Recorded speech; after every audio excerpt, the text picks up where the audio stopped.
పరిశుద్ధ గ్రంథంలో చాలా క్లియర్గా దేవుని వాక్యాలు మనకు కనబడుతూ ఉన్నాయి. వారు బాగుపడతారు, బలవంతమైనటువంటి వారు బాగుపడడానికి అవకాశం ఉంటుంది. ఈ రోజు కాకపోయినా రేపైనా బాగుపడతారు.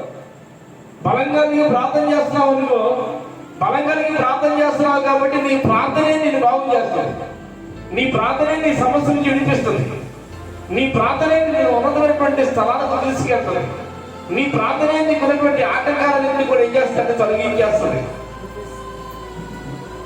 నువ్వు ప్రార్థన చేయగలిగితే దేవుడు ప్రతి సమస్య నుంచి విడుదల అనేది ఇవ్వడానికి ఆయనకు సాధ్యమే.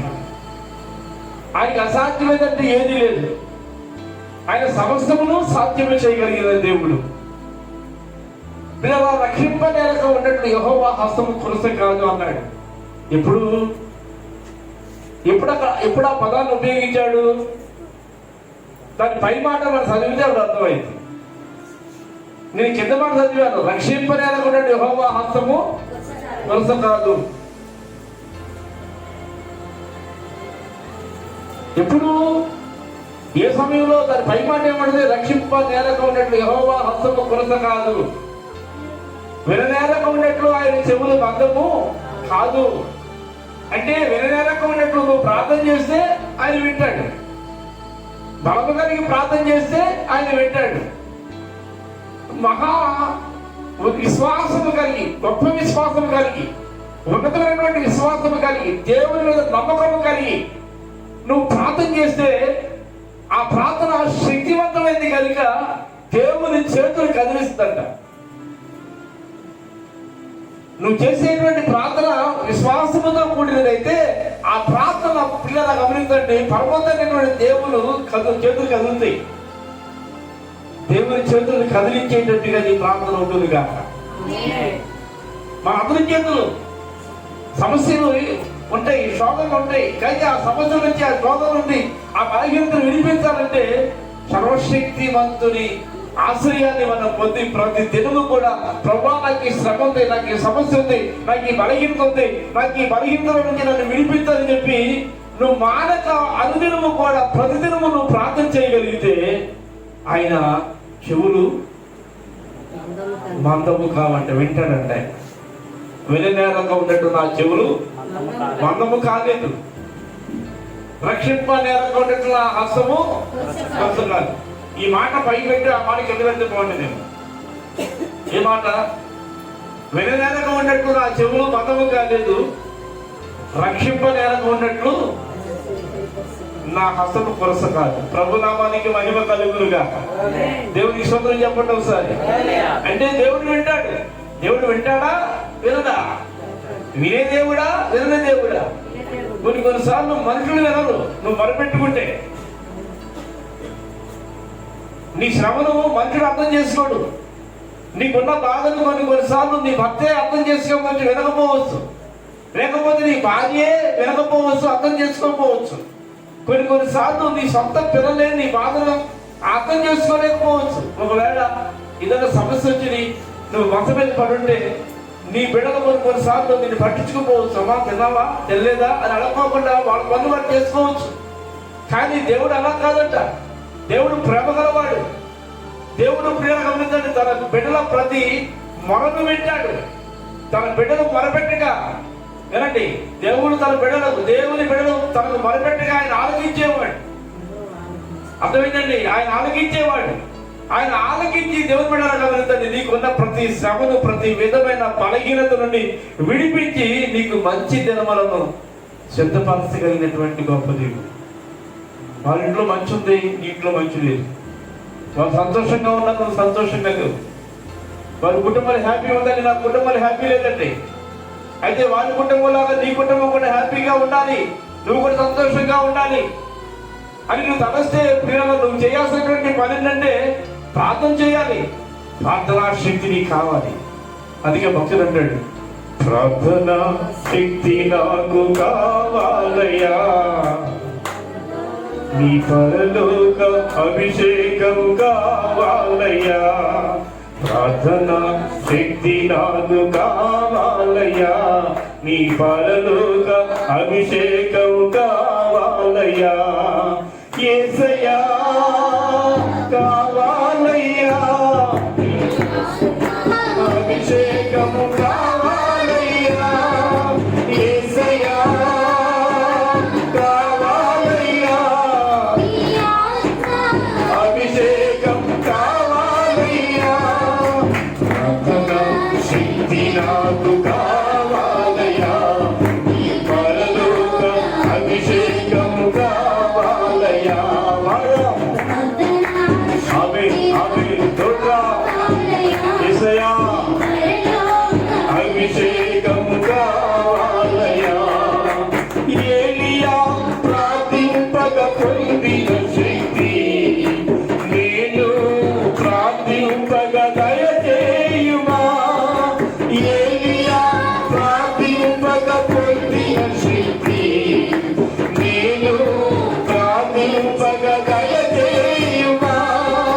ప్రార్థించి నిన్ను చేరు భాగ్యమీయుమా. భాగ్యమీయుమా. నిరంతరం ప్రార్థింప కృపణీయుమా. ప్రార్థింప కృపణీయుమా. ప్రార్థన శక్తి నాకు కావాలయా.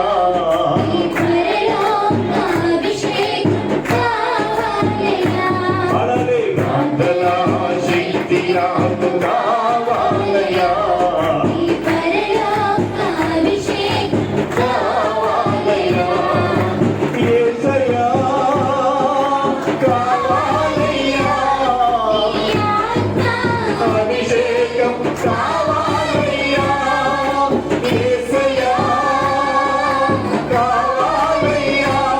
నీ ఆత్మ అభిషేకం కావాలయ్యా. ప్రార్థన శక్తి నాకు కావాలయ్యా. నీ అభిషేకం కావాలయ్యా. దేవునికి స్తోత్రం. అందరూ చేతులెత్తి గట్టిగా స్తోత్రం చెప్తాం. కాబట్టి ప్రభునందు ప్రియమైన దేవుని బిడ్డలారా, ఈరోజు ఈ సాయంత్రకాల సమయంలో మన కన్నదైనటువంటి దేవుని ప్రార్థన అనుభవంలో, ఆ దేవుని ప్రార్థన సహవాసములో మనం ఉండగలిగినప్పుడు దేవుని బిడ్డలను గమనించండి, ప్రతి సమస్య నుంచి మనం విడుదల పొందగలుగుతాం. అందుకనే ప్రభునందు ప్రియమైన దేవుని బిడ్డలారా, చదవబడుతున్నటువంటి వాక్య భాగంలో ఆయన ఎవరిని కాపాడుతాడని బైబిల్ చెప్తుంటే బలవంతులనే కాపాడుతాడు, ప్రార్థన శక్తి కలిగినటువంటి వారినే కాపాడుతాడు.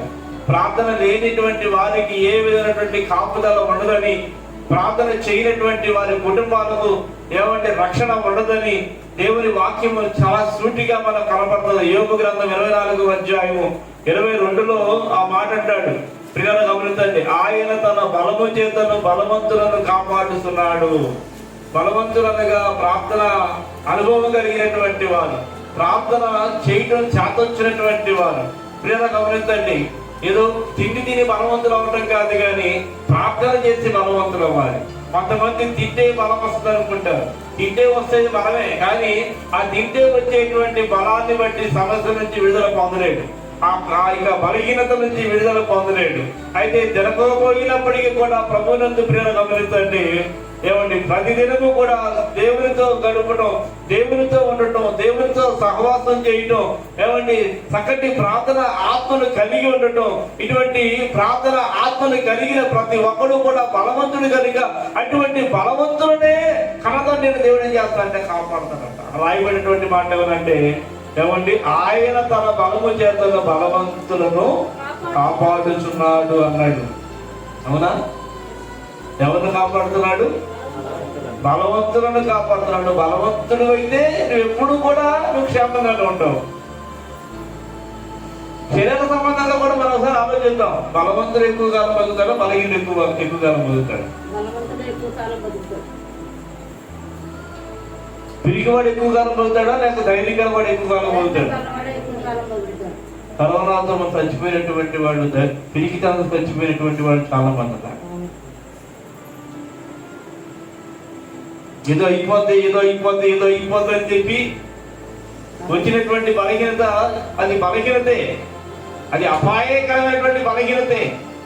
కానీ అపాయకరమైనటువంటి బలహీనత అయినప్పటికీ కొంతమంది ధైర్యం లేక ప్రక్క వాళ్ళని చూసి వినే వార్తలను విని ఆ ప్రకటించబడేటువంటి టీవీ న్యూస్లో చూసి వాళ్ళని చచ్చిపోయారు, వీళ్ళని చచ్చిపోయారు, వాళ్ళని చచ్చిపోయారు అని చెప్పినటువంటి ప్రతి మాట విని వాళ్ళు నేసమైపోయి వాళ్ళలో పిరిగిదనం చేసి నేను కూడా అట్లా అయిపోతానేమో అనేటువంటి భయం చేత గమనించండి చచ్చిపోయినటువంటి వాడు చాలా మంది ఉన్నారు.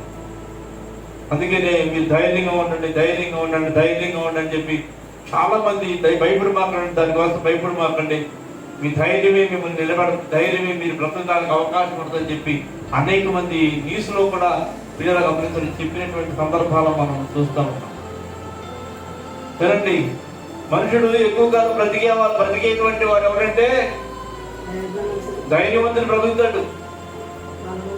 అర్థమైందా? ధైర్యవంతుడు బ్రతుకుతాడు. రెండోది బలవంతుడు. బలవంతుడు అంటే శరీర సంబంధముగా ఏమండి చక్కటి ఆహారం తిని ఆరోగ్యంగా మంచి ఆహారం తినాలని అంటుంటారు. కొన్నిసార్లు మంచి ఆహారం తింటే ఒంటికి పడుతుందండి, బలంగా ఉంటాడండి. అందుకని కొంతమంది పిల్లలకి ఏమి ఇస్తారు, పాలల్లో కాస్తంత హార్లిక్స్, పాలల్లో కాస్తంత బూస్టు ఇవన్నీ కలిపి కొన్నిసార్లు ఏం చేస్తారంటే పిల్లలు బలంగా ఉంటారు, దృఢంగా ఉంటారు, వాళ్ళ శరీరం కాస్త బిగుగా ఉంటుంది, బిగుం పడుతుంది అన్న ఉద్దేశం చేస్తే కొంతమంది చిన్నప్పటి నుంచి పిల్లలకి ఏం చేస్తారు, రాత్రి పడుకోపోయే ముందు కూడా ఒక పావుచేరు పాలల్లో చక్కటి పొడి కలిపి కాస్తంత ఇస్తా ఉంటారు కొన్ని కుటుంబాల్లో. దేనికని? ఏ బలం వస్తుందని? శరీర బలం. శరీర బలంతో మనుషుడు బ్రతుకుతాడని చెప్పి బైబిల్ గ్రంథంలో శరీర బలము కాకపోకుండా ప్రార్థనా బలముతో బ్రతికినటువంటి వ్యక్తులు ఉన్నారు. మనం శరీర బలంతో బ్రతికేస్తామన్న ఉద్దేశం చేత శరీర బలము కొరకు అవి తింటాం, ఇవి తింటాం, రక్తం పడాలని చెప్పి ఆ ఫ్రూట్ అని ఈ ఫ్రూట్ అని అదని ఇదని ఎన్నెన్నో కూడా మనం కొనుక్కు తింటా ఉంటాం. అయితే ఆహారము లేకపోయినప్పటికీ బానిసలుగా ఒకరి చేతి కింద బ్రతికినటువంటి వ్యక్తులు కేవలం ప్రార్థనా శక్తితో వారి బలవంతులుగానే గమనించండి వారు నిలబడగలిగారు. దేవుని యొక్క లేఖనాలను మనం చూస్తే దేవుని నామానికి మహిమ కలుగునుగా. ప్రభునందు ప్రియ దేవుళ్ళారా, మనం గమనిస్తే 6వ అధ్యాయం దాని గ్రంథము 4వ వచనం నుంచి కొన్ని విషయాలు మనం గమనిస్తే ఏమండి, ఆ దానియేలు గురించి కొన్ని విషయాలు మనము తెలుసుకుంటే దానియేలు సమృద్ధి ఆహారం తినేటువంటి వాడే కాదు. కలిగిన ఆహారం అనేది బానిసలకి పెట్టడం. రాజులు తింటారు, బానిసలు కాకుండా స్వేచ్ఛగా ఉండేటువంటి వారు కోరిని తెచ్చుకుంటారు, కోరిని తింటారు. మన ఇంటి దగ్గర ఉన్నప్పుడు ఏంటంటే ఒకరి పెత్తనం, ఒకరి అధికారం మన మీద ఉంటది కాబట్టి మనకు కావాల్సింది తెచ్చుకుంటాం, కావాల్సింది వండుకుంటాం, కావాల్సింది తింటాం.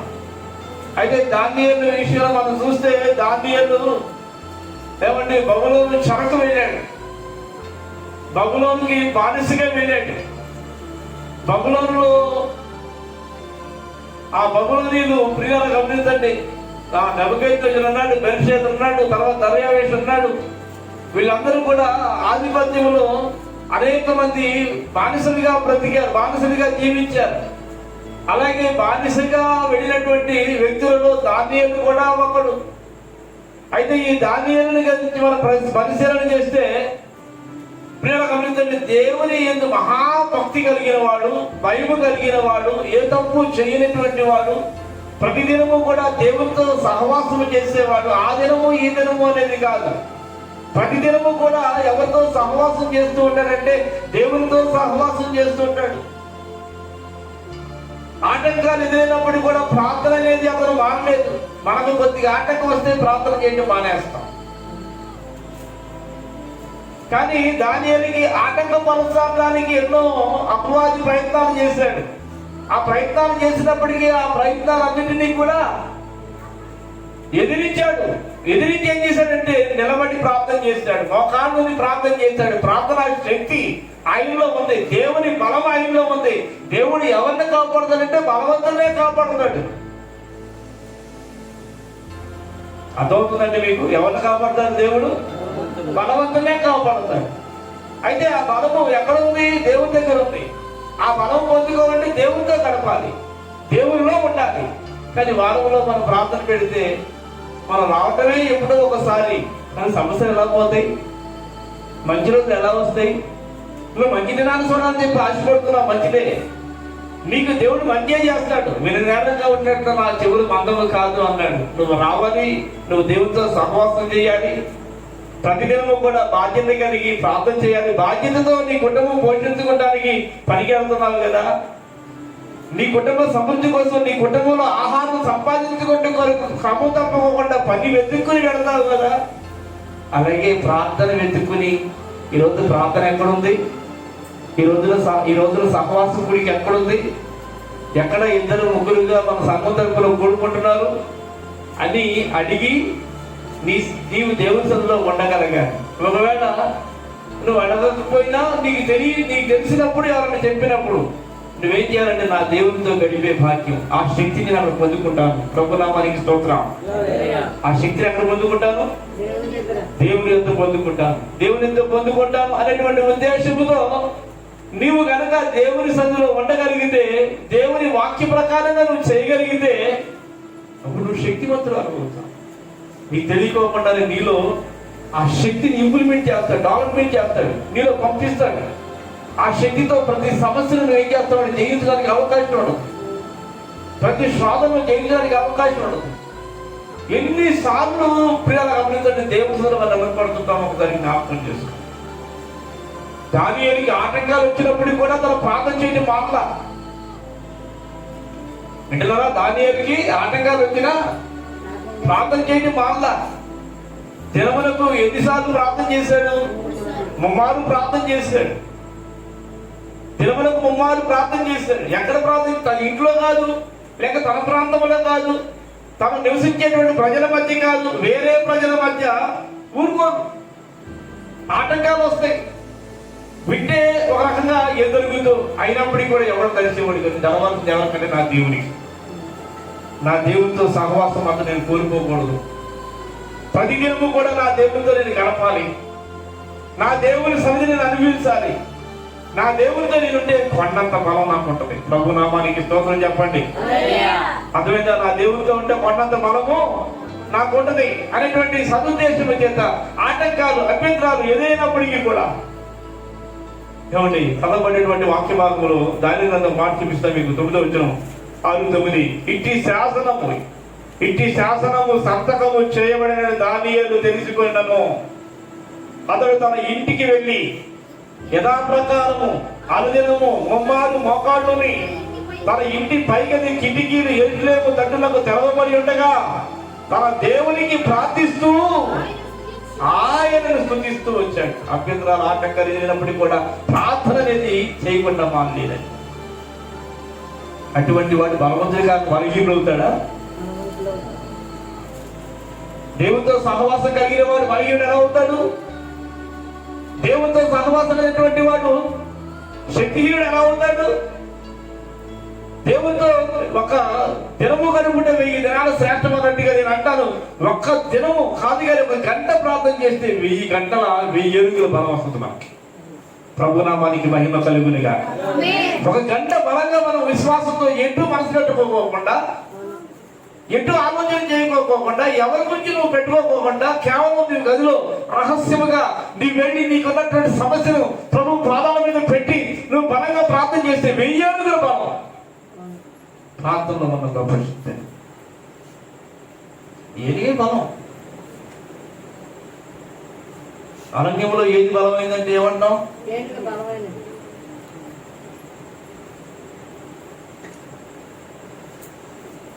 చాలా బలమైంది. పెద్ద పెద్ద బ్రాహ్మణుల సహితం దాన్ని వేళతో సహా లేపేయగలిగినటువంటి శక్తి ఏనుగు. వేళతో సహా పట్ పట్ పట్ పట్ ఇరిచేసి లాగి పడేయగలిగినటువంటి శక్తి ఏనుగు చెప్పండి. ఏనుగుంది. 1000 ఏనుగుల బలం ఉన్నట్టేనండి. గంట సేపు నువ్వు ప్రభు సన్నిధిలో మోకరించి ప్రార్థన చేస్తే.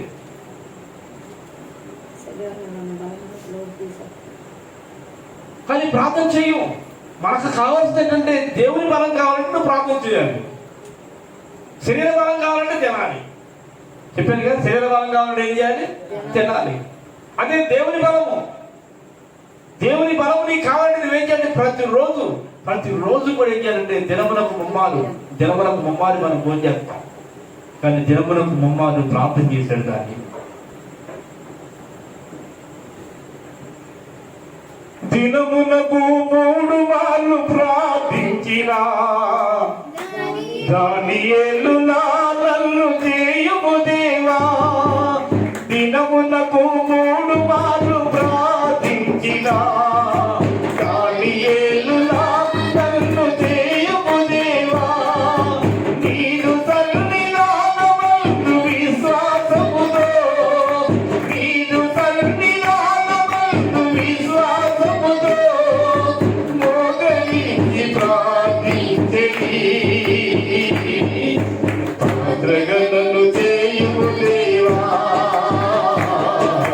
పాత్రగణను చేయుము దేవా. పరమకుమ్మరి నీ సారుపైనున్నా దిగటవంటి అయ్యలేను. నీ చేతి వేళ్ళతో నన్ను యోగ్యమైన పాత్రగాను నీవు వాడుకుని పాత్రగాను, నీవు వాడుకుని పాత్రగాను, నీవు వాడుకుని పాత్రగాను.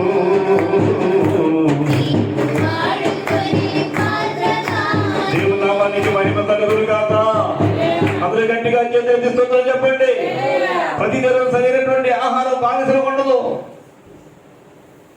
శరీర బలాన్ని పెంచుకోవడానికి బానిసలకు సమృద్ధిగా కావాల్సినటువంటి అన్నం పెట్టడం. ఆహారం అనేది దొరకదు. బానిసలకు పెడతారా? కావాల్సినటువంటి ఆహారం వాళ్ళు తింటారా? దాని ఎదురు నువ్వు బలంగా ఉండాలయ్యా, రాజ్యంలో పనిచేస్తున్నావు కాబట్టి ఆట మాకు తినని చెప్పి పెట్టారా? పెడతారా? బానిసలు పెడతారా? లేదా మంచి పండుగ తెచ్చాను శాప, నువ్వు పనిచేస్తున్నావు కాబట్టి చాలా కమ్మకూడదు కూర, దాంట్లో ముళ్ళుండు, బలమైనటువంటి పదార్థం తిను అని చెప్పి పెడతారా? నీకు ఇష్టమైన రొయ్యలు ఇష్టం అంటావు, లేదా అదేది ఇష్టం అంటావు, ఏదేది ఇష్టం అంటావు. ఇష్టమైన పదార్థాలు తినడం వల్ల బలవంతులం అవుతామన్న ఉద్దేశం చేత అది తెచ్చి తింటాం మనం. బానిసలుగా అవన్నీ తెచ్చి పెడతారా? రాజులు పోయారు కానీ దానియేలు నిలబడ్డాడు. ప్రభు నామానికి స్తోత్రం చెప్పండి. అవునా? రాజులు పోయారు కానీ తిన్నవాళ్ళు పోయారు, ఏం తిన్నాడు నిలబడ్డాడు.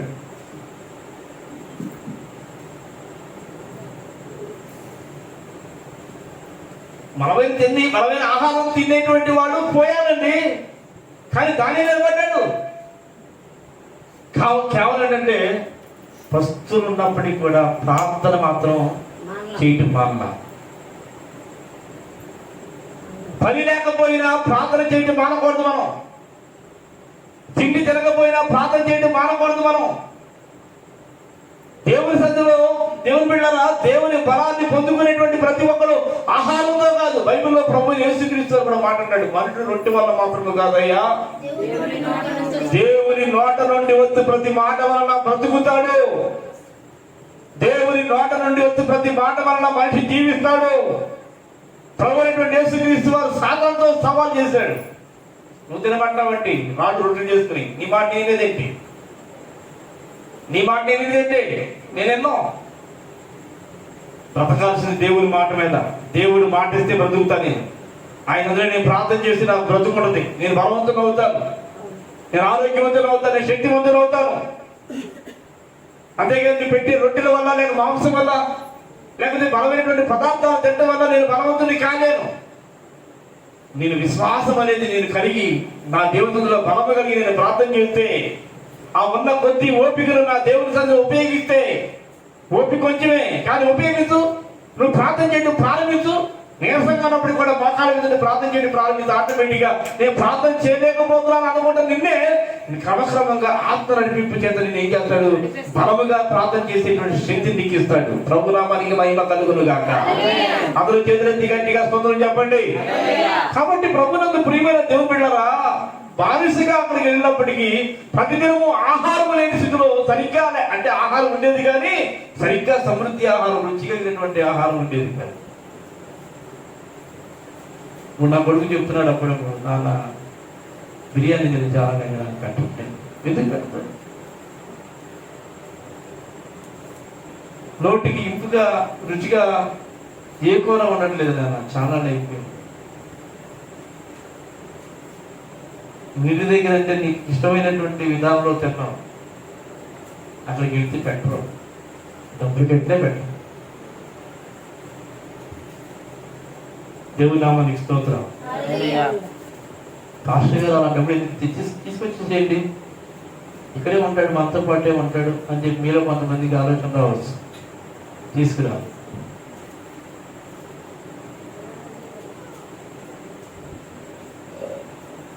ఒకప్పుడు నా సాక్ష్యం అంటే ఏం చెప్తే నేనంటే నేను కూడా తమ్ముడు ఆహారం తినేవాడిని కాదు. అప్పుడే మాకు ప్రార్థన అన్నం లేదు, కానీ ప్రార్థన మాత్రం బలంగా ఉండేది. ఆహారం తక్కువ, విశ్వాసం ఎక్కువ, భక్తి ఎక్కువ, ప్రార్థన ఎక్కువే. కూడు దొరకనప్పుడు, సమృద్ధి ఆహారం లేనప్పుడు అన్నీ అన్నీ అన్నీ. ఇప్పుడు ప్రార్థన కూడా తగ్గిపోతుంది. ఒకప్పుడు ప్రార్థన ప్రారంభిస్తే 7ంటికి ప్రారంభిస్తే 12ంటికి ముగించేవాడిని. ఒక్కరు ముగించేయ్యా అని చెప్పి అనేవాడు కాదు. ఇప్పుడు 9 అవటంతోనే ముగించే అని అంటున్నాను. ఏం తగ్గిపోయింది? దేవుని నామానికి స్తోత్రం. నేను గతం గురించి కొన్నిసార్లు నేను బడ్డీ అనుకున్నా అంటే గతంలోకి వెళ్ళిపోవాలి. ఆ రోజులు బాగున్నాయి.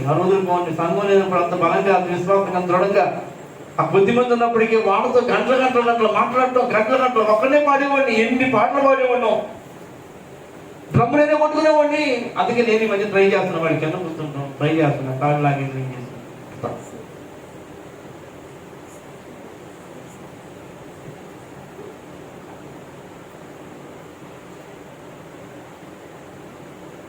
ఫలమిసువాడా బలవంతుడా, ఆమె ఫలమిసువాడా బలవంతుడా, ఆమె స్తోత్రం.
అందరూ చేతులెత్తి గట్టిగా స్తోత్రం చెప్పాలి.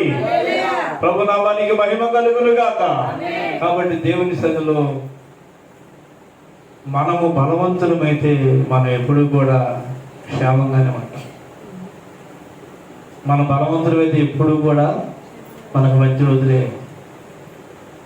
ఈ రోజు మంచి రోజని, ఆ రోజు మంచి రోజు అని ఉండదు. ప్రతిరోజు మంచి రోజే. ప్రతిరోజు దేవుడు మనతో ఉంటాడు. ప్రతిరోజు ఉన్నట్టే కదా ఉంటాడు. ఉన్నట్టే అనేది వేరు, ఉంటాడు అన్నదాని వేరు. దేవుని నామానికి స్తోత్రం చెప్పండి. ఉంటాడు. ఆయనతో సహవాసం చేసేవాడు నిత్యము క్షేమంగా, ఆరోగ్యంగా, బలంగా ఉంటాడు. ప్రార్థనా శక్తిని పొందుకున్నటువంటి హిజ్కియా మరణాన్ని జయించాడు. ప్రభునామానికి స్తోత్రం చెప్పండి.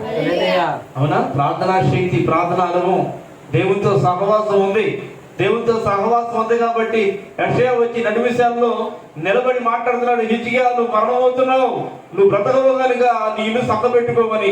ఎప్పుడైతే ఆ యెషయా ప్రవక్త మాట్లాడినటువంటి ఆ తక్షణమే, అప్పటికప్పుడే యెషయా నడిచి వెళుతూ 2 అడుగులు ముందుకేసాడో లేదో వెంటనే గోడ తట్టు తిరిగి ప్రార్థన చేయడం ప్రారంభించాడు. ప్రభు స్తోత్రం చెప్పండి. ప్రార్థన చేయడం ప్రారంభించాడు. ఆలోచించరా? మనం ఏం చేస్తాం? సమస్య వచ్చిందన్నప్పుడు ఆలోచిస్తాం.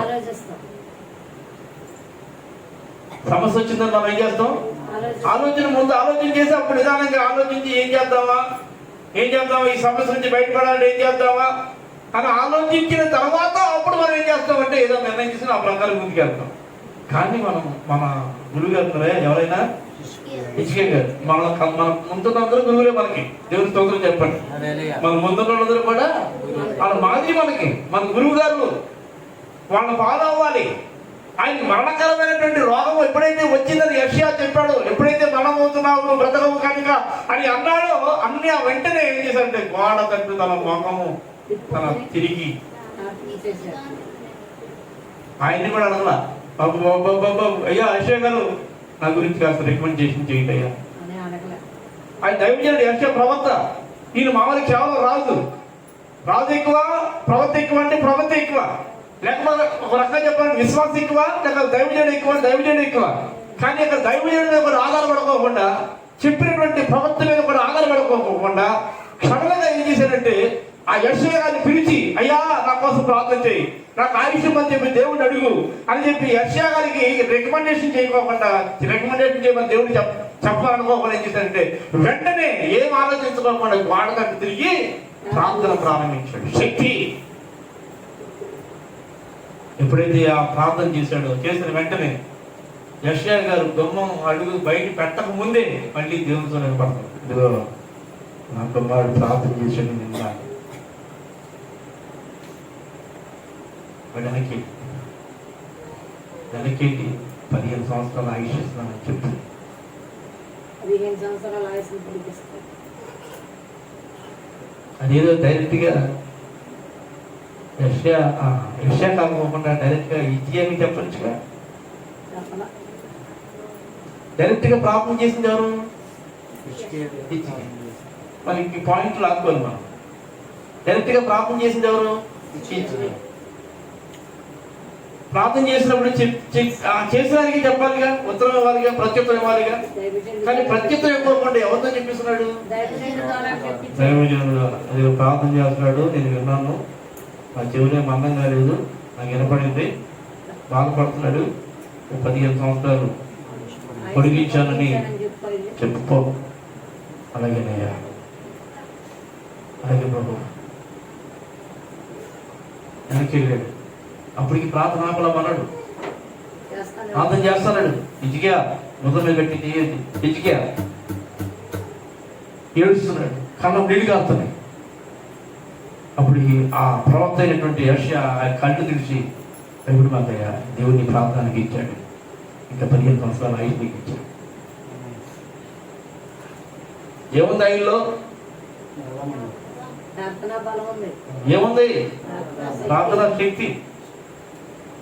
ప్రార్థనతో సాధించలేంది, ప్రార్థనతో జయించలేంది, ప్రార్థనతో కష్టపడలేంది ఏది ఉండదు. ప్రార్థనతో నీ కుటుంబం కష్టపడుతుంది, ప్రార్థనతో ప్రతి ఒక్క వ్యక్తి మార్చబడతాడు, ప్రార్థనతో ప్రతి అనారోగ్యం తొలగించబడుతుంది, ప్రార్థనతో నీ ఆర్థిక ఇబ్బందులు తొలగిపోతాయి, ప్రార్థనతో ప్రతి దానిని కూడా ఏం చేస్తామని జయించగలుగుతాం. మన ప్రార్థన మనలో ముగిస్తున్నాను. ఎన్నో విషయాలు ఉన్నాయి కానీ చెప్పడానికి సమయం కాదు. నీకు మంచి దినం చూడాలంటే, దేవుని శక్తి అనేది నీలో ఉండాలంటే దేవునితో అనుదినము కూడా సహవాసం చేయగలగాలి. చేయగలగాలి కాదు, చెయ్యాలి. అనుదినము కూడా దానియేలు దినములకు బొమ్మను ఎలా ప్రార్థన చేశాడు, అలాగే ప్రతిదినము కూడా ప్రార్థన చేయగలిగితే నీ ప్రార్థన బలమే దేవుని హస్తాన్ని కలుపుతుంది. దేవుని హస్తము నిన్ను రక్షిస్తానికి, నిన్ను కాపాడడానికి ఆయన హస్తాన్ని, ఆయన బాహువులు చాపుతాడు. నీ మీద ఆయన హస్తము చాపబడేది కాక.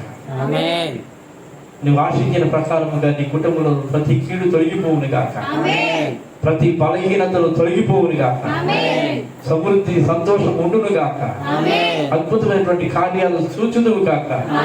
ఇకనైనా సన్నిధిని విడిచిపెట్టగా ప్రతి సమయంలో కూడా దేవునితో చక్కటి సహవాసము కలిగి ఉండును గాక. ప్రార్థన చేసుకుంటాం.